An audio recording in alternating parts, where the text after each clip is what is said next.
This week's episode is brought to you by Edward Walker, Space Coin, Ari Black, Tabitha Merkin, Beppis Products MC, and Nicholas Nakari. Thank you, Edward Walker, Space Coin, Ari Black, Tabitha Merkin, Beppis Products MC, and Nicholas Nakari.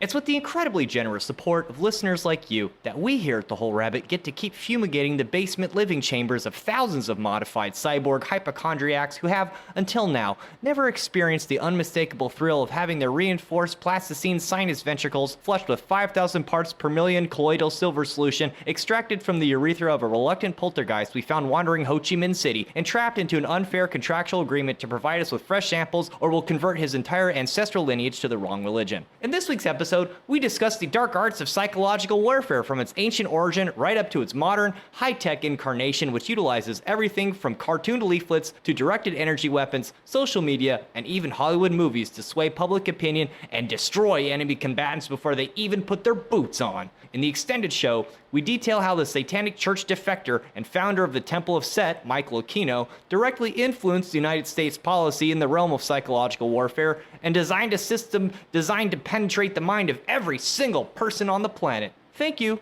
and enjoy the show.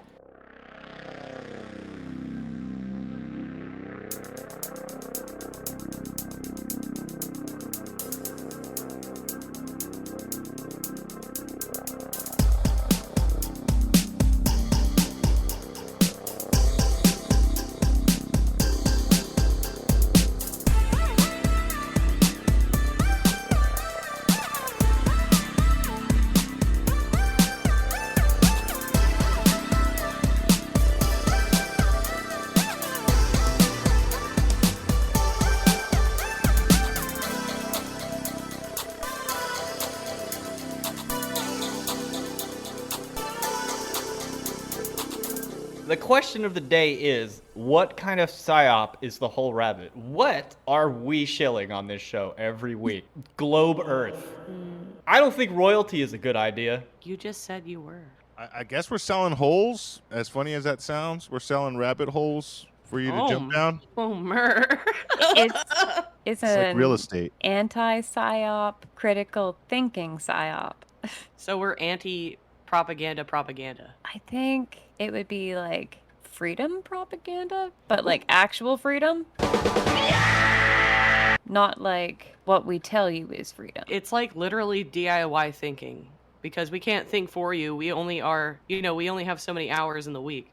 So you got to do the rest of the connecting of the dots, because we're just going to present you with a page of dots to get. That's what I'm saying. It's like a critical thinking psyop. Like, here's some tools for critical thinking, because propaganda is anti-critical thinking. I want people to think critically about going to and living in space with robots. Okay, the singularity.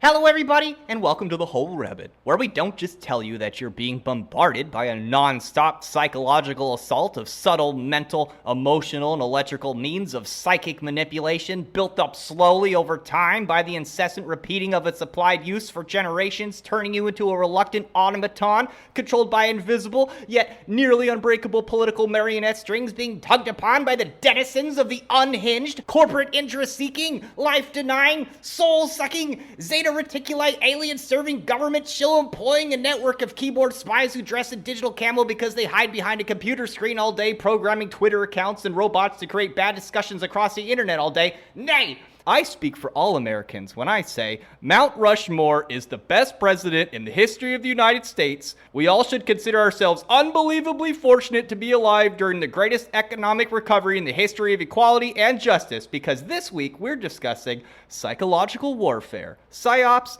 and MINDWAR. I'm your happy host who's excited about his immediate plans in the near future, Hack Rabbit. I'm joined this week by co-host, live from the Black Hawk helicopter flying above my house 10 hours a day, Mari Sama. Now, for a limited time only, all dissenters get free helicopter rides. Woo! The Manchurian Mind Flayer, Malachor 5. What's up? And the 200 IQ sexy assassin they sent to awkwardly have long conversations with the sentient AI who broke out of Guantanamo Bay, Heka Astra. Hello. I think an asexual assassin would actually probably be like an ideal secret agent. They wouldn't be, tempted by anything. Agree. No, they just make the horny times with the computer brain that they're trying to steal back for their clandestine organization that wants to turn it into a super weapon. But instead, they Or- meld with it. They would pretend to make the sexy times of the computer. Hey, I want to go to horny jail. That's where all the horny people are. How difficult would it be to train an asexual assassin in the art of seduction? Probably a little bit. It would take some hypnosis and some I think it MK would. Ultra.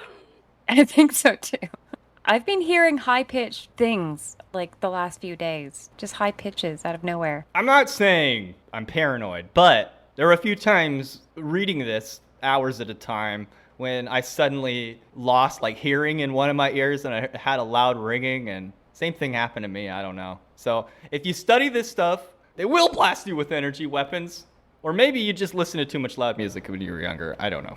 Since we decided on this topic, I've heard it like high-pitched sounds in my left ear only. Sounds like Havana syndrome. Yeah, that's where they beam energy at you and they concentrate it inside of your skull. So you can also use microwave rays for this. It's some experience that U.S. government officials abroad have experienced. The vibratory resonance of a true patriot lets off a certain signature vibration that they can pick up remotely. They were just checking to make sure that I was indeed a true patriot. You having right think. A true patriot vibratory state can cook a hot dog pretty quickly. Yeah, and be fine themselves. Yeah, it's like normal, just so you know. Yeah, I didn't feel bothered, but then again, I always probably have that beaming into my head. I wish this podcast were a PSYOP, but I checked the Army recruitment requirements for a PSYOP operator. I don't think I'm qualified. For one, they make you do push-ups. And you need to speak at least one, maybe even two languages correctly. Worst of all, they say it's helpful to be skilled with social media. I can't do any of those things. I was just going to say, I think I don't qualify either. I mean, except for push-ups. I can do push-ups. I'm the chaotic vector. Somebody has to write Joe Biden's tweets. So what is psychological warfare? Although we will be focusing on methods developed since the First World War, psychological warfare is ancient.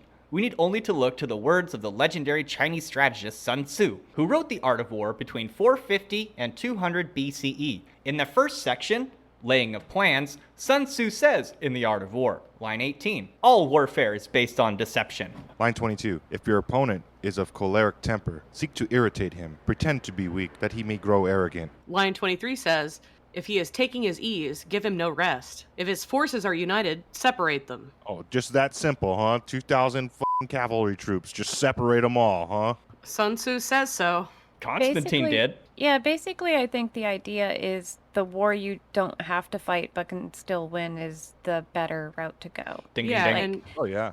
And the And- idea of allowing your enemy to make the mistakes to undo their own defenses, you allow them to continue to make mistakes so that they basically collapse upon themselves. Sun Tzu is from China, but the same sentiment you'll see in a lot of different cultures. In Japanese culture, it would be no sword. That the art of winning the battle without drawing the sword would be the ideal. Hideo Kojima style. Psychological warfare, it's usually understood to be any action which is practiced mainly by psychological methods with the aim of evoking a planned psychological reaction in other people. It's tempting to say it's the art and science of messing with the enemy's head with the expressed intention of destroying their morale, but that minimizes how it can be used on allies for the opposite effect. Even though it sounds softer than conventional warfare, Sun Tzu says it should be, under the best of circumstances, both your first and final attack. Hence, to fight and conquer in all your battles is not supreme excellence. Supreme excellence consists in breaking the enemy's resistance without fighting. I thought it was a pretty good quote from Dr. Alfred H. Paddock Jr. from one of the videos that we shared in the Discord chat. Quote, psychological warfare does save lives on both sides. I think it's true. Like, true strength doesn't need to raise a sword to win a battle. What Luke said just a little bit earlier about it being softer or sounding softer than conventional warfare, I do believe that PSYOPS in the American military is considered a soft operation. Like, it's actually called soft ops. Like soft. Yeah, because you're not putting a gun to somebody's head and blowing their brains all over the wall. So a psychological operation, or as they're now called, a PSYOP, consists of two different types, cohesive and divisive. Cohesive propaganda is designed to instill morale and unity between allied forces. One well-known modern example of cohesive propaganda is the Ghost of Kiev, a nickname given to a fictitious MiG-29 Fulcrum flying ace credited with shooting down 6 Russian planes during the Kiev offensive by Russian forces on the 24th of February, 2022. I remember this. Like, I was like, holy crap. I was like, this is amazing. Like, whoa, good for them. It turned out to be Sam Hyde. So the Ghost of Kiev has been credited as a morale booster for Ukrainians and as a narrative for Ukrainian success in the Russia-Ukrainian war. 2 months after the spread, the Ukrainian Air Force acknowledged that he was a myth and a piece of propaganda and warned people not to neglect the, quote, basic rules of information hygiene and to, quote, check the source of information before spreading it. I'm not familiar with this story. Ukrainians be getting invaded, and they just invented this mythological Anakin Skywalker Red Baron type figure who supposedly was flying a MiG-29 and shot down 6 Russian jets, like Tom Cruise style, like Ukrainian Top Gun. It would have been the first ace in the whole 21st century. It would have been an incredible accomplishment. He's known as the Ghost of Kiev because he was not real. No. Is that why he's called the Ghost, or what did that come from? That came from just like, you would call somebody the ghost of whatever, like if they were the thing killing everything in that area. And escaping without being detected. Yeah, like very elusive. And he's flying in like a primitive ass plane, Yeah. It's kind of ridiculous. Well, he was supposed to have been a war veteran that was on reserve. So he was somebody that wasn't actively fighting, like living a normal life. And then, like Sylvester Stallone and Rambo, they come get him to fight the war. It's like, well, yeah, there's all kinds of this like legend now if you go, because there's still people who don't know. Like they heard about it and they're like, woo, and the media kind of, they talked about it. Some news stations even like, aired it. I don't think they ever went back and like, oh, that was like a hoax. well, that's part of how it works. They let it live as a story because it brings, unity and some people, some percentage of people just saw that and they didn't, that's all they watch. And it's like, okay, well, yeah, that was real. And then like they hear that it was fake and there's like, wait, no, there's like this whole narrative. I looked into it and it's like, yeah, if you do look into it, there's all this, like he was a retired, like reserve Air Force pilot from like the 80s and he's like some old man and then they shot him down and it's like, wait, what? Like this is all like published like way after I found out he was fake. But this kind of like morale boosting cohesive propaganda that's actually false. That's actually pretty common. Oh yeah. That's one of the major tactics is you make the rumor go front page and then when it gets debunked, you bury that in the middle of the publication somewhere. They used to do this with newspapers. So that's cohesive propaganda. The next is divisive. Divisive propaganda is meant to lower morale and decrease efficiency of enemy soldiers on the immediate tactical battlefield. To persuade the enemy to surrender is the ultimate challenge. The goal is to advertise the enemy abandoning, giving up, or surrendering the battlefield. Yeah, I think it was during the Korean War. This type of tactic was implemented. Like they would capture a soldier, like he'd surrender, and he'd give them some information, and then immediately they'd go and drop 10,000 leaflets in within 2 hours, actively respond to what their intelligence was telling them, and they would progressively, make tactical moves like that and take over territories, just by scaring them with like, okay, like, we got intelligence, we know where you are, you got 20 minutes to respond or else we blow you up, or we got food and all this stuff, we're not here to harm you. That's pretty amazing that, it became, a tactic that was implemented within executed within a few hours. In some wars, like if you have a terrorist cell working and there's not many numbers of them, if they get a prisoner of war, they'll usually make videotapes of them saying, don't pursue me, don't attack, you need to give up on videotape. And then they'll put that out as propaganda to basically demoralize the opposing force that's invading the country. That was one of the most successful uses of it in Vietnam, was getting your POWs to give a personal account of why they should give up in their own words. Yeah, it's more effective when, say, a fallen soldier is saying those words rather than your quote-unquote enemy. So as we said, divisive propaganda is meant to weaken the morale of the enemy. So in all these cases, it's meant to make the enemy scatter and go away so you don't have to blow them up. In the Persian Gulf War, Baghdad Betty was famous for broadcasting to U.S. troops that it was likely their wives back home were getting banged by famous movie stars like Mel Gibson and Bart Simpson. Historically speaking, Americans had no shortage of enemies using the "they're banging your wife at home" leaflet, probably because it's effective. Yeah, I think that was like a huge blunder because they didn't understand that Bart Simpson was a cartoon character.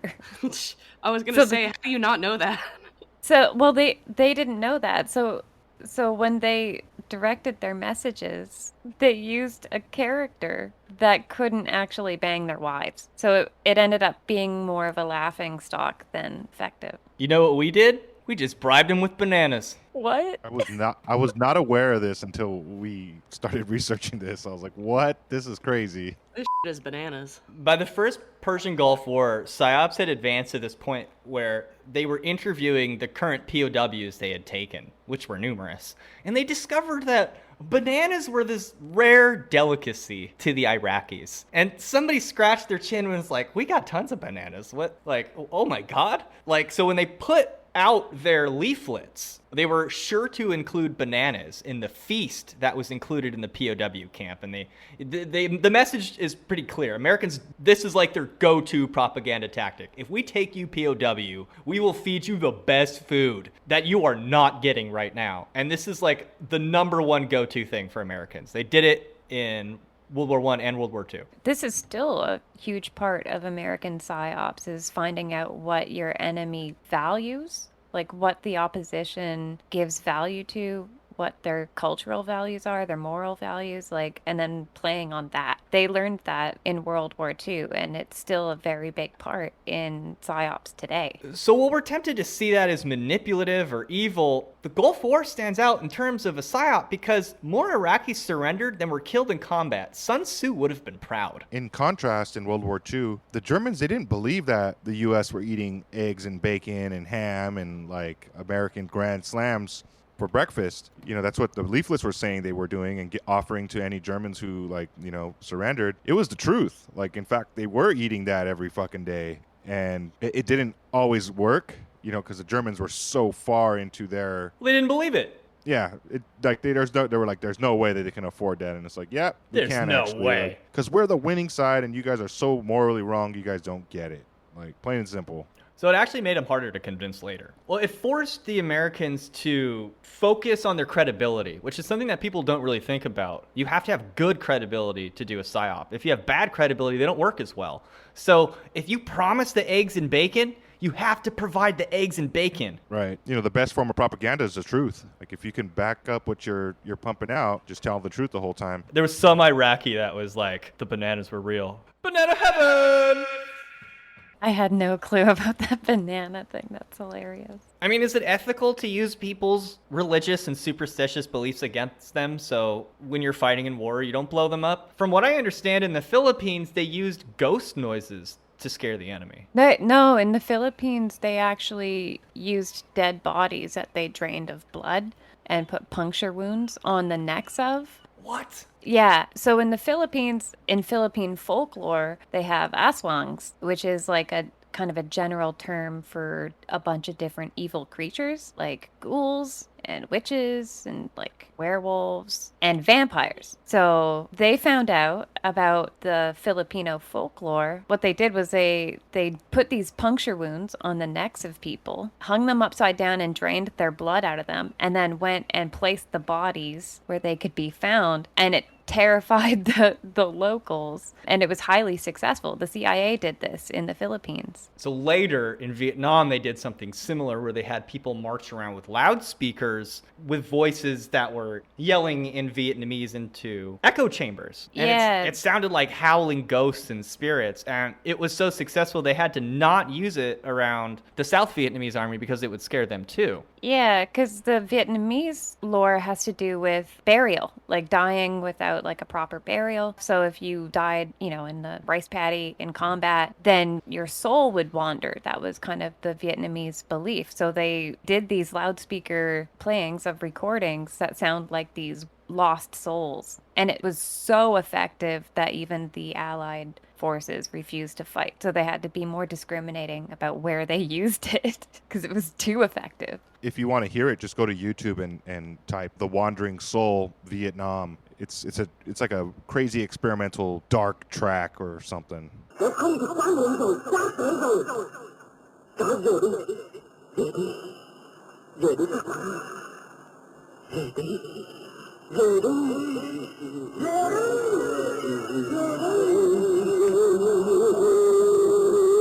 It's It's really creepy. Trent Reznor's early career. I don't know how ethical that is. I really don't, using their own beliefs against them. I guess it could be argued that the ethics is that it actually saves lives. I got away with it. You deserved it. I think they basically justify it like, well, it saves lives of the opposition as well.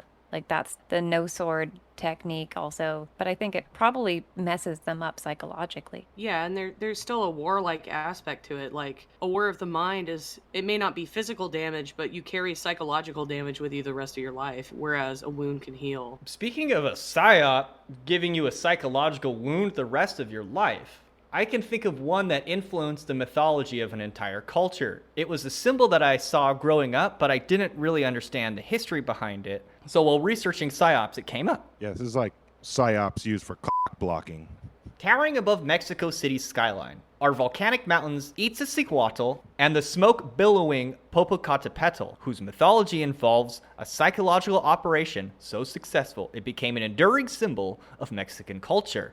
Once upon a time, during the height of Aztec power in the Valley of Mexico, Tenochtitlan, or as it's now known Mexico City, stood as the center of metropolitan power in the area and exercised its authority by extracting tribute from the local tribes at great cost. One day, the king of the neighboring Tlaxcala tribe had had enough and declared war upon the Aztecs of Tenochtitlan. The king of the Tlaxcala people had a beautiful daughter, the princess Itzaccíhuatl, who was desired by many suitors, but loved only the beautiful and powerful Popocatépetl, who was one of her father's greatest warriors and soon to be victim of a cruel act of psychological warfare. Iztaccíhuatl's father, the king of the Tlaxcala, urgently wished to defeat his foes, but was wary to let his daughter marry a great warrior like Popocatépetl, who was needed to fight and maybe die to achieve victory over the Aztec. So, when Popocatépetl asked to marry his daughter, he promised that he would give his daughter's hand in marriage, only so long as Popo fought the Aztec and won.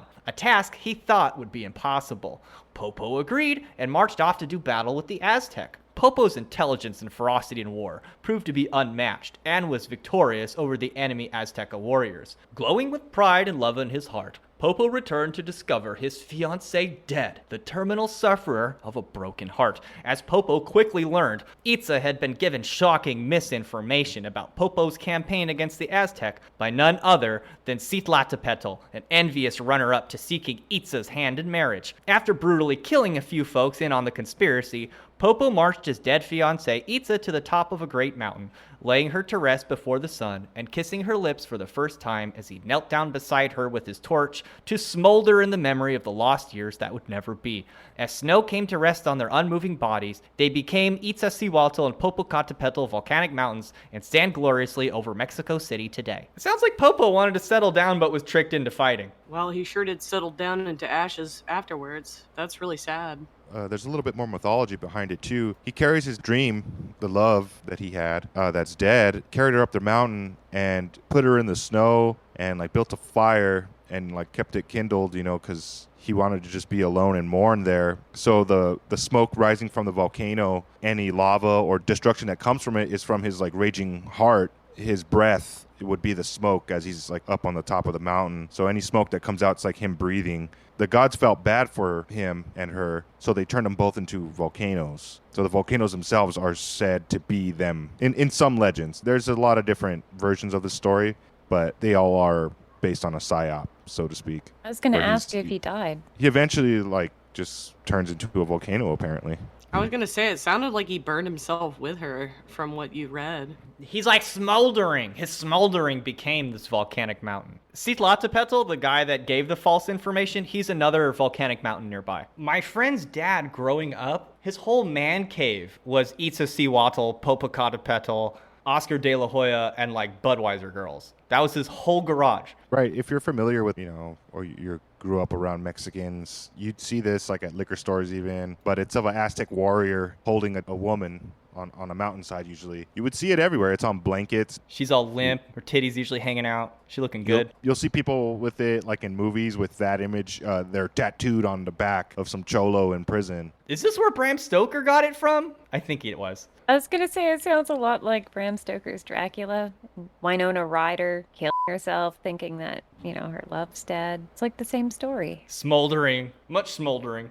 While I was researching that story, I found a bit of psychological warfare was waged by the Aztecs as well, but it had to do with the ferocity of some of their troops. Taken straight from Wikipedia, the Shorn Ones were the most prestigious warrior society in all of Aztec culture. Their heads were shaved apart from a long braid over the left ear. Their bald heads and faces were painted one half blue and another half red or yellow. They served as imperial shock troops and took on special tasks as well as battlefield assistance roles when needed. Over 6 captives and a dozen other heroic deeds were required for this rank. So like Ghost of Kiev stuff, they had to be incredible. They apparently turned down captaincies in order to remain constant battlefield combatants. Recognizable by their yellow tlahutzli, they had sworn not to take a step backward during a battle of pain of death at the hands of their own comrades. So if this guy's coming at you, there's just no way he's ever going to turn around. So you better run. Right. And during the research for this episode, I wanted to make a point to bring up shock troops because the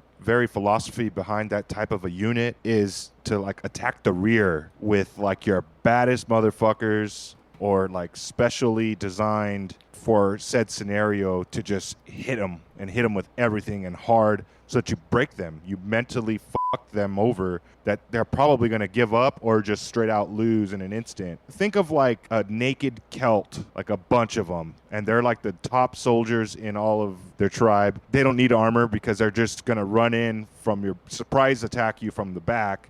Back then, I'm sure they ate mushrooms or like get really drunk. So you just have all these drunk naked dudes like charging your rear in the woods. It's just sounds like your average day at Bohemian Grove. Exactly.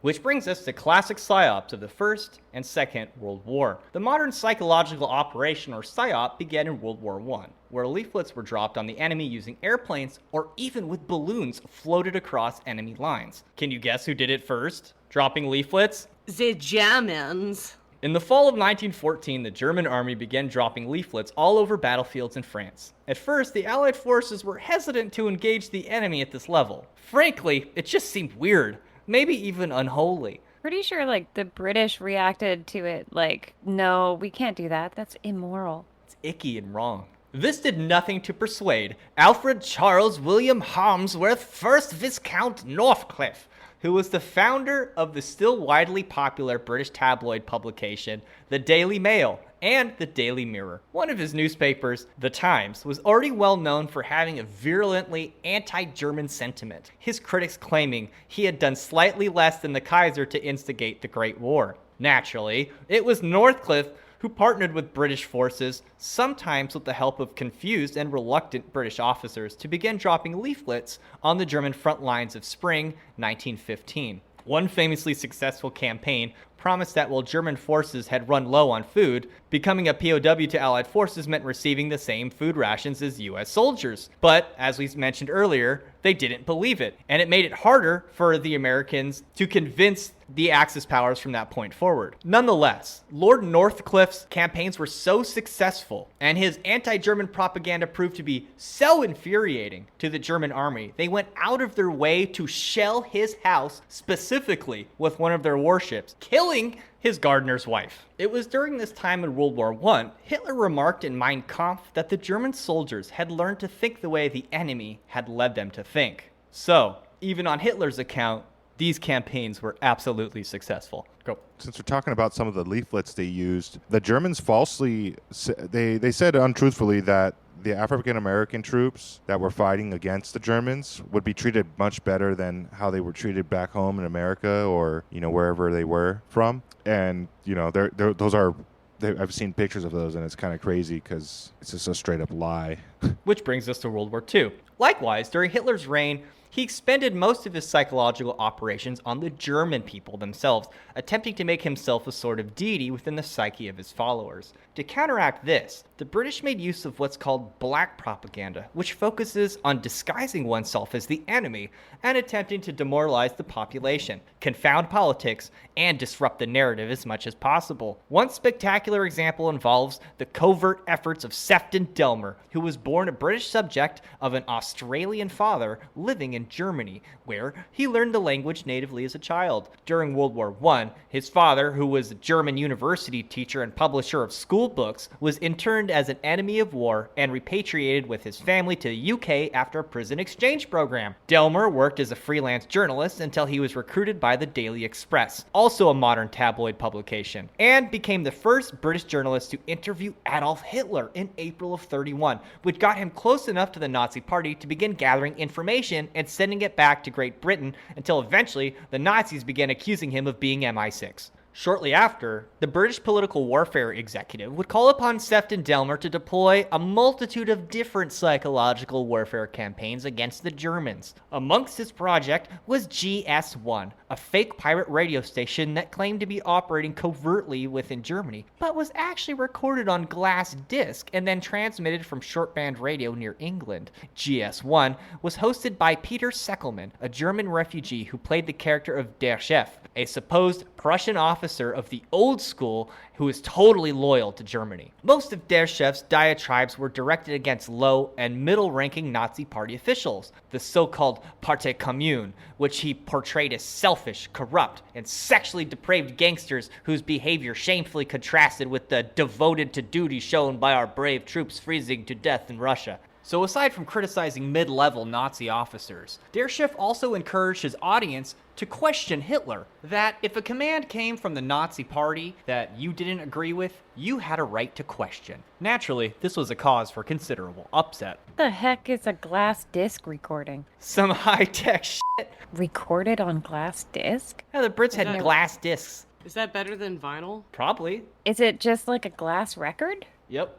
So glass discs would even be better than CDs. In fact, the very first GS1 broadcast featured the spectacular tale of Rudolph Hess's surrender to British forces in Scotland, where Hess was duped into believing he had some chance of negotiating a peace agreement with the Duke of Hamilton that would undermine Churchill and benefit both parties prior to Germany's invasion of Russia on terms agreeable to Hitler. Instead, after Hess daringly navigated to Hamilton's estate in a small aircraft in the fog and dark of night in unfamiliar territory, navigating only by maps and landmarks, all the while avoiding enemy Spitfire teams and radar detection by flying high speed at 50 feet above the ground, he climbed to 6,000 feet, parachuted out, and was arrested immediately upon landing. In response, Der Chef ranted on his radio show that as soon as there's a crisis, Hess packs himself a white flag and flies off to throw himself at the mercy of the flat-footed bastard of a drunken old cigar-smoking Churchill. What?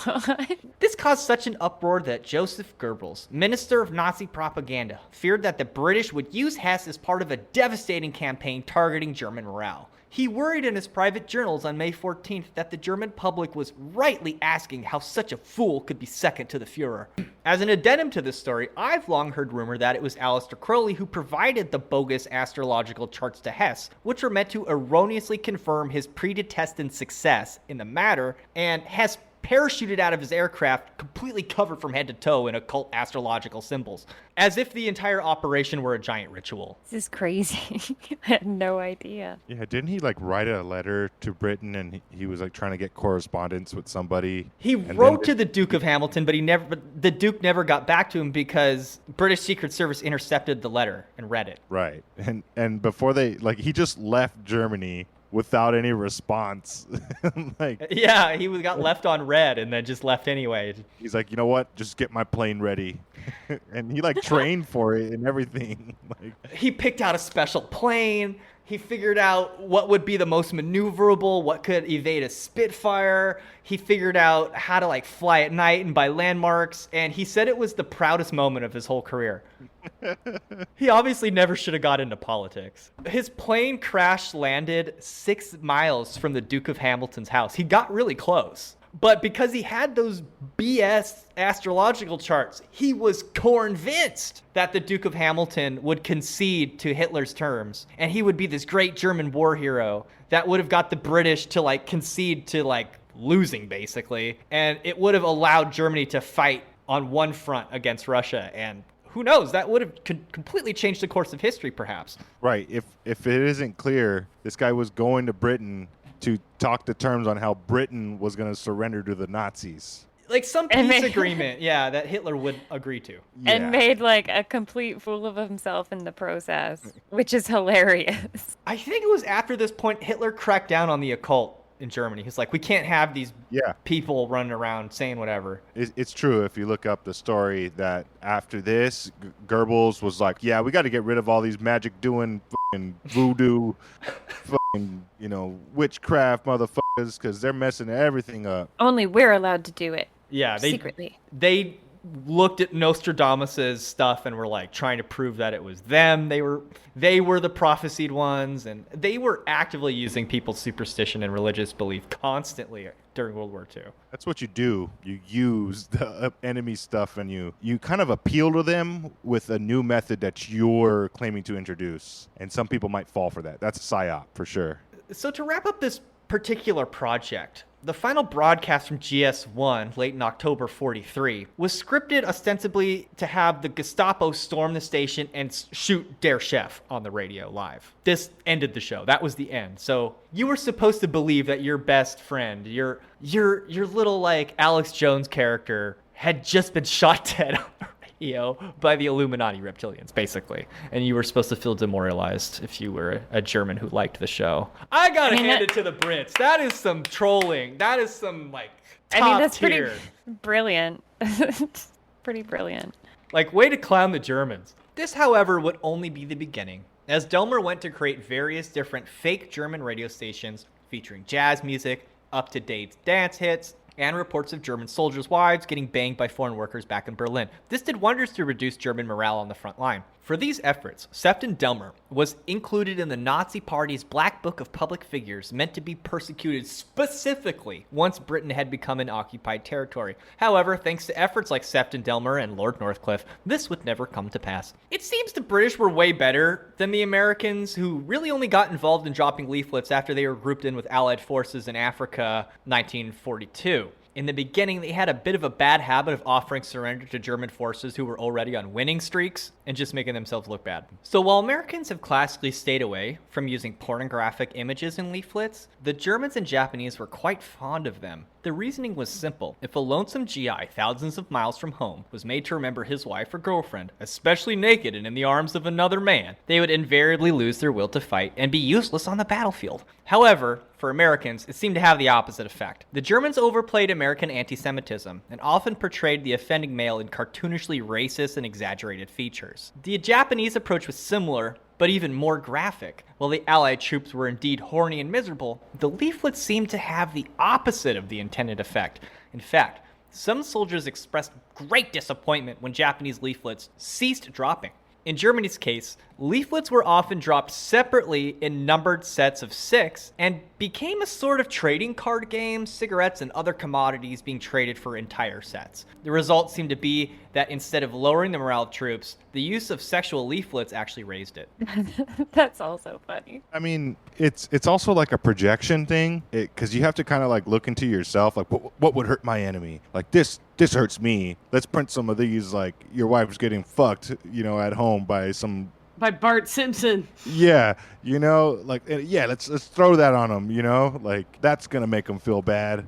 God, I hate myself, like deep down inside, that's kind of what you're admitting. The Germans were not, I don't know, maybe I'm wrong, but I don't think they were the fun-having, like the fun-having at-home Americans. It seems pretty miserable. It's interesting, too, because, graphic design started in Dutch and German countries. So it makes sense that they were the first people to drop leaflets, which are basically flyers. They're like propaganda flyers. Yeah, and that's considering English is the Germanic language. They still had that much of a barrier between them that it was hard to figure out what would affect the other one correctly. This problem was exacerbated on the battlefield in the Pacific, where the cultural barrier between the Allied forces and the Japanese proved to be so enormous, they really struggled to figure out how to even communicate with them in the first place. Yeah, there was a really big gap as far as understanding each other's cultures. Like, the Americans thought that they could use the same style of leaflets that say like, hey, if you surrender, like, we'll treat you well, without understanding that that was incredibly insulting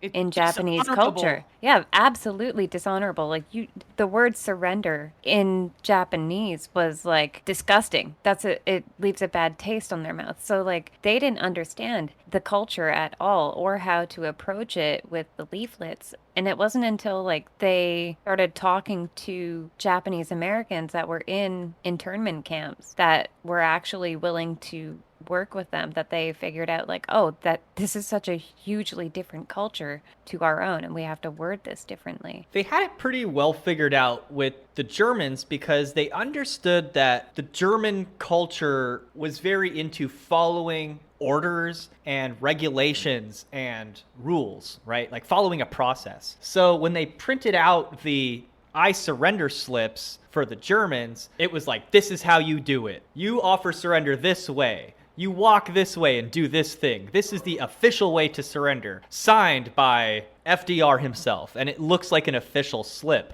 But when it wasn't working on the Japanese forces, they found they had to change the wording from I surrender to I cease resistance, because it allowed the enemy to not surrender, but potentially use up all their ammo, fake unconsciousness, and be allowed to be taken prisoner without having quote unquote surrendered. Because the word implied that they were not just surrendering in a battle, they were surrendering their honor, their family lineage, like even their stake in the afterlife. It was not going to work. They had to make it like, yeah, do the honorable thing or I cease resistance.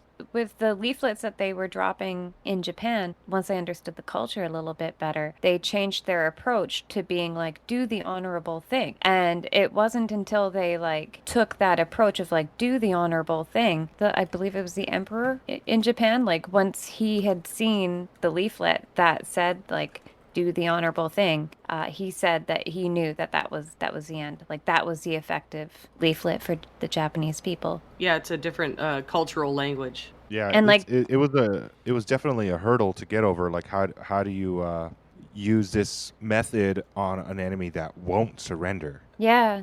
They'd rather die than surrender. And the Japanese equally had no concept of the American culture either. They thought that like calling them boneheads and insulting them was gonna like do something. Yeah, and we did change our methods in that regard, but we also started just, in terms of psychological warfare, dropping leaflets that told them, tomorrow at 6 a.m., we're going to bomb you for 3 hours, and then the day after that, at 6 a.m., we're going to bomb you, again, Yeah. That was another method they used. With the Japanese culture, the value in that is that they kept their word. They did what they said that they would do at exactly the time that they said they would do it. So they had value and integrity in their word, which is valuable to the Japanese. It's honorable. They honored their word. I think it's pretty funny, though, that we're talking about like pretty much porn leaflets on the battlefield. Kojima definitely is aware of this. In Metal Gear games, you can put Playboys down on the ground. It might be a callback to this. To distract the enemy. Yeah.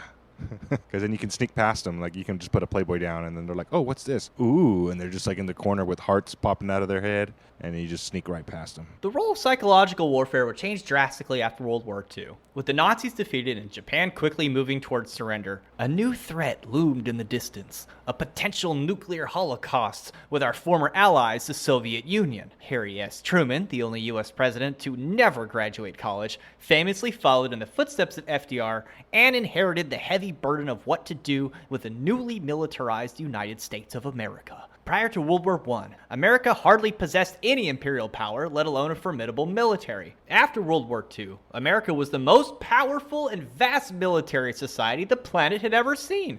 As such, Truman was convinced by Hoover that having an Office of Secret Services, or OSS, continue after the close of World War II would be like America having its own Gestapo. If the Marvel movie franchise can be used as a measurement, then we can say billions of dollars have been spent convincing you of exactly the opposite. And if you'd like to hear more about how the CIA influences the media, please visit www.patreon.com/thewholerabbit, where your donation of just $5 will get you access to all our extended episodes, the entire library, in fact, in convenient RSS feed format compatible with your podcast player of choice. I'll send you a 5x5 vinyl sticker of our cover art at no additional cost to you, and you'll get access to our secret Discord server, where if you are one of my co-host's ex-boyfriends that's trying to spy on her, I will destroy you with magic and other things I can't talk about on air. Thank you, everybody. Eat carrots and shoot lasers. Pew pew pew. This is extremely dangerous to our democracy.